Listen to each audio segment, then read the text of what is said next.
1,200. That was the exact number. 1,200. Every single month, like a relentless ticking clock counting down to my own personal ruin, that was what it took just to keep a fragile roof over my head in Houston, Texas. 1,200, a number that would echo endlessly in my mind every single time I dared to look at my dwindling bank account balance, a number that came to define the terrifying boundary between basic survival and total catastrophic collapse. But the real heartbreaking kicker? That exorbitant amount was just the rent. It did not cover the monstrous electric bill when the unforgiving, brutal Texas summer sun decided to turn the entire city into a sprawling, suffocating concrete furnace. It did not cover the water, the ever-increasing cost of groceries, the mandatory insurance, or the endless gallons of gas required to drive back and forth to a job that paid me the very money I was immediately handing over to a faceless, distant property management corporation. 1,200. And what on earth did I actually have to show for this monumental sacrifice? A small, aging, deeply depressing apartment where the ancient air conditioning unit rattled and wheezed like a dying mechanical beast. And the walls were so incredibly thin I could hear the neighbors' late-night television shows echoing clearly into the darkest hours of the night. In Vietnam, specifically right here in the ancient, deeply historical imperial city of Hue, that exact same number covers absolutely everything. And I do mean everything, without a single compromise. It covers a beautiful, tremendously spacious, sunlit apartment with sweeping, breathtaking views of the lush green mountains in the distance. It covers all of my electricity, allowing me to run the air conditioning whenever the tropical heat demands it, without a single second of hesitation or guilt. It covers all of my groceries, buying the freshest, most vibrant vegetables, fruits, and meats directly from the bustling local morning markets. It covers my blazing, fast, high-speed internet, allowing me to stay seamlessly connected to the world I left behind. It covers eating out at incredible, mouth-watering local restaurants every single day of the week, savoring flavors I had never even imagined before. And the most miraculous part? After all of that, I still have a significant amount of money left over to save. The contrast is not just stark, it is completely, fundamentally mind-boggling. It forces me to deeply question the very fabric of the harsh economic reality I blindly accepted for over 6 decades of my life in America. My name is Darnell Washington. I am 65 years old today, a man seasoned by time and labor, but I made the absolute most terrifying, monumental, and ultimately liberating decision of my entire life when I was 62. I am originally from the historic 3rd Ward, born and raised right in the beating heart of Houston. For 26 years, I was a dedicated bus driver for Houston Metro. 26 long, grueling, deeply committed years navigating the sprawling, chaotic, perpetually gridlocked arteries of one of America's largest and most unforgiving metropolitan giants. I wore the uniform with an immense amount of personal pride. In fact, sitting quietly in my closet right now, here in Hue, thousands upon thousands of miles away from the sprawling highways of Texas, is my old Houston Metro bus driver uniform shirt. It hangs there as a profound physical anchor, a tangible reminder of 30 years of brutal early mornings and exhausting late nights. 30 years of my life, my sweat, and my youth are inextricably woven into the durable fabric of that heavy blue shirt. If you press your face to it, it still carries the faint, ghostly, indelible scent of diesel fumes, stale breakroom coffee, and the unique, heavy, suffocating humidity of a Houston summer morning before the sun even has the chance to fully rise over the skyline. For 26 unbroken years, my relentless alarm clock would violently and unapologetically pull me from the depths of sleep at exactly 4 o'clock in the morning. 4 a.m. shifts. Do you have any idea what the world truly looks like at 4 in the morning? It is pitch dark, it is profoundly lonely, and it is entirely, unequivocally, without a single ounce of glamour or romance. I would stumble into the kitchen, brew a bitter pot of the cheapest coffee I could find in the dark, painstakingly button up that exact same blue uniform shirt, and head out into the suffocating blanket-like humidity. The air in Houston always felt incredibly thick, almost viscous enough to drink. Even long before the dawn broke, I would carefully drive my massive route, watching the sleeping city slowly, grudgingly wake up. Over the decades, I literally watched entire generations of hardworking Houstonians get on and off my bus. I saw small, wide-eyed children grow up into weary adults, who then eventually brought their own sleepy children onto my morning route. I was a steady, reliable fixture in their daily lives, and the sprawling city was an inescapable fixture in mine. I gave Houston the best years of my youth, my boundless energy, the cartilage in my knees, the strength in my back, and my absolute unwavering dedication. Like so many others, I deeply believed in the unwritten, sacred social contract of the American working class. You put in your time, you do your exhausting job faithfully without complaint, and when the time finally comes to step down and retire, the great city that you helped keep moving forward will allow you to rest in quiet, comfortable dignity. But that promised social contract was a complete and utter lie, a quiet, insidious, devastating lie that I only truly realized the magnitude of when I finally sat down at my kitchen table to do the brutal math upon my long-awaited retirement. The explosion in the basic cost of living in Houston was not a gradual, manageable, creeping tide. It was a sudden, violent, overwhelming economic tsunami that completely drowned working-class people exactly like me. The rent, specifically and most aggressively, became the insatiable monster that ate absolutely everything else in my budget. When I first started driving the heavy routes for Metro, you could easily rent a decent, safe place in the Third Ward for a mere fraction of what it costs in the present day.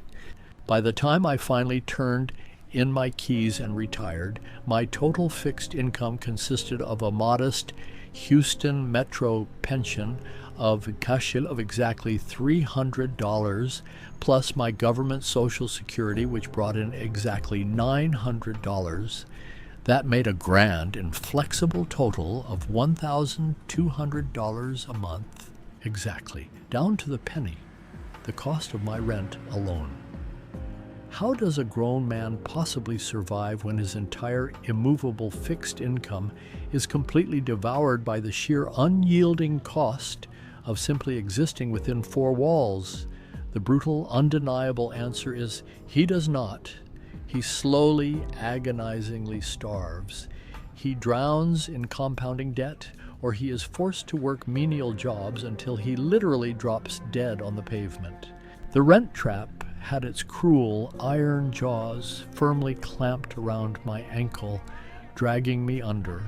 The booming, prosperous city that happily employed me for a quarter of a century could no longer afford to house me. It was a profound, soul-crushing, deeply personal betrayal. I had spent a lifetime driving the massive buses that safely took the wealthy executives to their shining high-rise offices and the poor laborers to their punishing minimum wage jobs, yet there was absolutely no place left in the rapidly gentrifying city for the driver himself. I vividly remember sitting completely paralyzed at my small, scratched kitchen table, staring blankly at a mounting stack of past due bills, feeling a cold, terrifying sweat break out on my forehead despite the oppressive, suffocating Houston heat pouring through the cheap windows. I was a divorced man. My 2 grown sons, Marcus, who had established his roots and still lived in Houston, and Darius, who had successfully moved up to Dallas, were incredibly busy building their own complex lives, raising their own young families, and fighting their own battles. I absolutely could not and would not burden them. My pride was fierce. I would never, ever ask my own children to financially subsidize their aging father's basic existence simply because the city he loyally served had callously priced him out of survival. I felt trapped, utterly, hopelessly, and completely trapped by the arbitrary geography of my birth and the ruthless, unforgiving economic realities of my own country. That intense period of suffocating despair was exactly when I frantically started looking for any possible escape hatch. I spent my lonely, sleepless evenings falling deep down endless internet rabbit holes, watching countless videos and reading obscure blogs about brave people who had simply, decisively opted out of the grinding American economic meat grinder. I discovered the fascinating, life-saving concept of geographical arbitrage. I learned with growing amazement about beautiful places scattered across the globe where a fixed American retirement income was not a terrifying poverty sentence, but rather a golden ticket to a remarkably comfortable, highly dignified, and peaceful life. And through a long, obsessive series of late-night, coffee-fueled searches, I finally found the vibrant, welcoming country of Vietnam. More specifically, I discovered the quiet majesty of Hue. During this intense, emotionally exhausting period of frantic research and profound existential panic, I read a powerful book that fundamentally, irreversibly shifted my entire perspective on life, home, and survival. It was You Were Never Meant to Stay by Alan Walker. That profound, beautifully written book hit me like a physical, staggering blow to the chest. The core underlying thesis resonated so incredibly deeply with my desperate predicament that I truly felt as though Walker had somehow reached directly into my weary soul and flawlessly transcribed my deepest, darkest anxieties onto the printed page. He wrote with piercing clarity about the dangerous illusion of permanence, about how we tragically tie our entire identities to physical places that feel absolutely no loyalty or obligation to us in return. In You Were Never Meant to Stay by Alan Walker, the brilliant author argues compellingly that true, unadulterated freedom comes only from recognizing exactly when a location no longer serves your basic survival, and having the immense necessary courage to completely sever the geographic ties that violently bind you to a rapidly sinking ship. That specific book instantly became my personal manifesto. It gave me the crucial intellectual framework and the vital emotional permission I desperately needed to leave absolutely everything I knew far behind. Telling my 2 adult sons was undeniably one of the absolute hardest, most emotionally draining things I have ever had to do in my entire life. I nervously invited Marcus over to my cramped apartment, and I called Darius on a video chat connection so they could both hear the heavy news at the exact same time. I laid out my bleak finances completely bare for them. I showed them the brutal, undeniable math. $1,200 coming in, $1,200 immediately going out just for the basic right to shelter.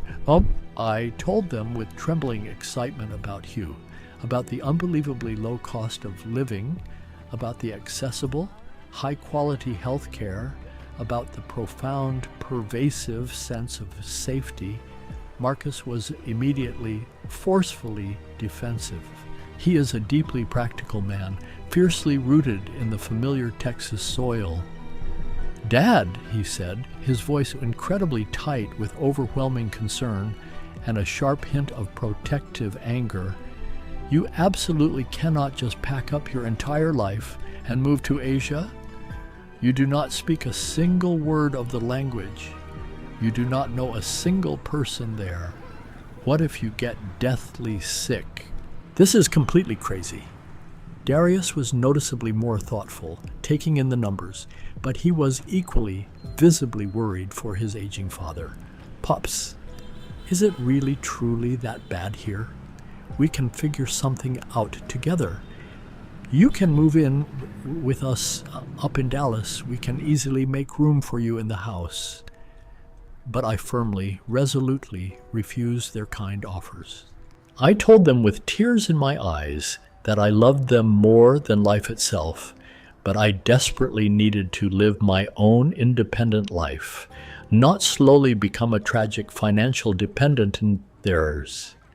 I calmly explained that staying in Houston meant slowly, inevitably dying of financial asphyxiation. I gently reminded them of my decades of loyal service, of the brutal 4 a.m. shifts, and asked them, man to man, if they truly, honestly believed I deserved to spend my final precious years on this earth constantly stressing over the rising price of a loaf of bread and a kilowatt of electricity. I think they finally truly understood the gravity of the situation when they saw the sheer raw desperation perfectly mixed with absolute unshakable resolve shining clearly in my tired eyes. I was not asking for their permission to leave. I was simply giving them my final itinerary. The long flight across the world was physically and mentally grueling. Over 24 exhausting hours in constant transit, crossing vast oceans and numerous time zones, fundamentally leaving behind the only familiar world I had ever known since birth. When I finally landed in the humid embrace of Vietnam, the intense heat hit me like a familiar, welcoming friend, distinctly different from the oppressive Houston swamp, but equally undeniably intense. I took a scenic, rattling train directly to Hugh, silently watching the incredibly lush, impossibly green countryside roll endlessly by the window, feeling a chaotic mixture of sheer, paralyzing terror and exhilarating, intoxicating freedom. Hugh is absolutely not like the frantic, motorcycle-choked streets of Ho Chi Minh City or the bustling, frantic energy of Hanoi. It is the beautifully preserved old imperial city, situated incredibly gracefully and quietly along the scenic banks of the famous Perfume River. It is widely known as the cheapest major city in all of Vietnam, but despite its affordability, it feels incredibly deeply rich in ancient culture and profound history. It is profoundly peaceful. The frantic, relentless, soul-crushing hustle of massive American cities is beautifully replaced by a much more measured, gentle, rhythmic pace of daily life. Flocks of bicycles and small motorbikes flow smoothly like a river through the tree-lined streets. The massive ancient citadel stands proudly as a silent, awe-inspiring testament to human endurance, its massive stone walls deeply weathered by centuries of heavy rain, blistering sun, and devastating war, Walking slowly through the vast imperial city, with its serene lotus ponds and ornate, colorful pavilions, I felt an overwhelming, unprecedented sense of calm wash completely over me. For the very first time in my entire adult life, the heavy tension in my shoulders finally dropped. The constant low-level, sickening buzz of financial anxiety that had been my unwanted companion for decades finally began to completely fade into the background noise of the city.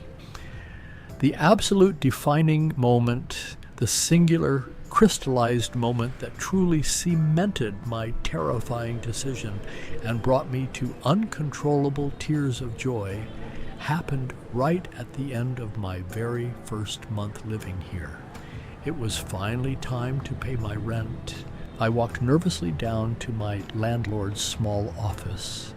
A remarkably kind, patient woman who spoke a little broken English and always warmly greeted me with a massive, genuine smile.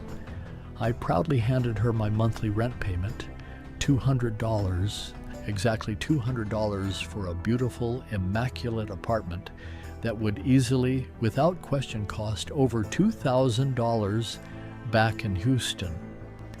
I stood completely still on the bustling street immediately afterward, tightly holding the small paper receipt in my trembling hand, and a massive, overwhelming wave of profound emotion completely crashed over me. I suddenly realized with absolute clarity that my entire monthly rent in Hugh was significantly less than my electric bill alone used to be in Texas during the punishing peak of summer. I wept. I stood right there by the edge of the Perfume River, quietly watching the traditional, colorful dragon boats glide smoothly across the reflective water. And I cried for all the wasted years I had spent living in constant, paralyzing fear of absolute financial ruin. I cried for the sheer, unadulterated relief of finally, permanently being free from the cruel jaws of the rent trap. If this story speaks to you, I want you to know there is a book that changed my entire understanding of what was possible. It is called You Were Never Meant to Stay by Alan Walker, and the link is in the comments. It was a massive physical release of 30 years of intensely built-up pressure.